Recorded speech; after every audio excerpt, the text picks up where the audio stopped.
brothers and sisters. Take a deep breath. You are never alone.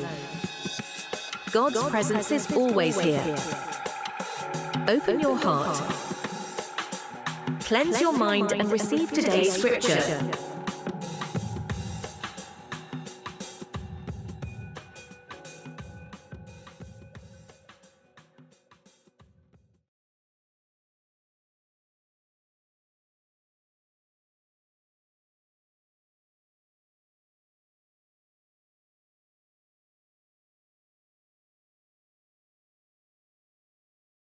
We're jumping straight into Genesis 26, verse 12 today. It reads, "Then Isaac sowed in that land and received in the same year an hundredfold, and the Lord blessed him."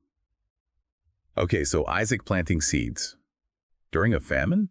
Seems, well, pretty illogical from our usual perspective, right? That's what we're digging into. Our mission is to sort of unpack the insights hiding in just this one verse. Absolutely. I mean, you've got scarcity all around, a famine no less, and his response to sow, to actually invest resources. It really challenges that, instinct to just pull back and protect when things get tough. Exactly. And that right there, it speaks volumes about faith, doesn't it?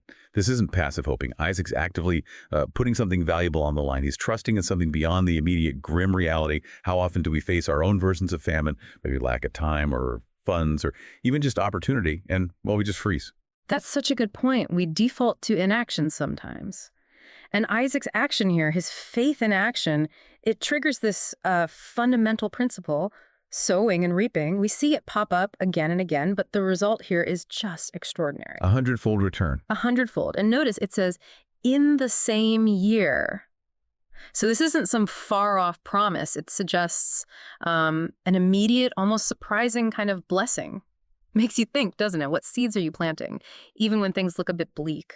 Yeah, but is it just about the mechanics of sowing and reaping? Like good farming practice leading to a bumper crop. The verse specifically ends, "and the Lord blessed him." That feels important. Oh, definitely. It connects the outcome directly to God's favor. It's not just random chance or Isaac being a, surprisingly good farmer in a drought. It points to something deeper. It echoes the promises God made to his father, Abraham. Ah, right. So it's about continuity, God's faithfulness across generations. Precisely.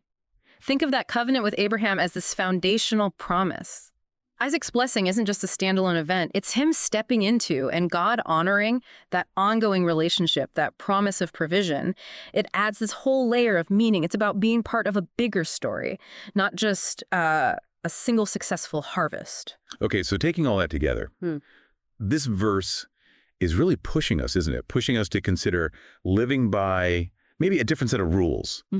By faith rather than just what our eyes are telling us. Exactly. Living by spiritual principles, perhaps, not just the hard evidence of the circumstances. Isaac's decision, sowing in a famine, it looked foolish by worldly standards, but it operated on what you might call a spiritual logic. Spiritual logic, I like that. So how does that challenge you personally when you're facing uncertainty or difficulty? Well, that kind of logic often asks us to act counterintuitively, doesn't it? To see potential where maybe all visible signs point to lack.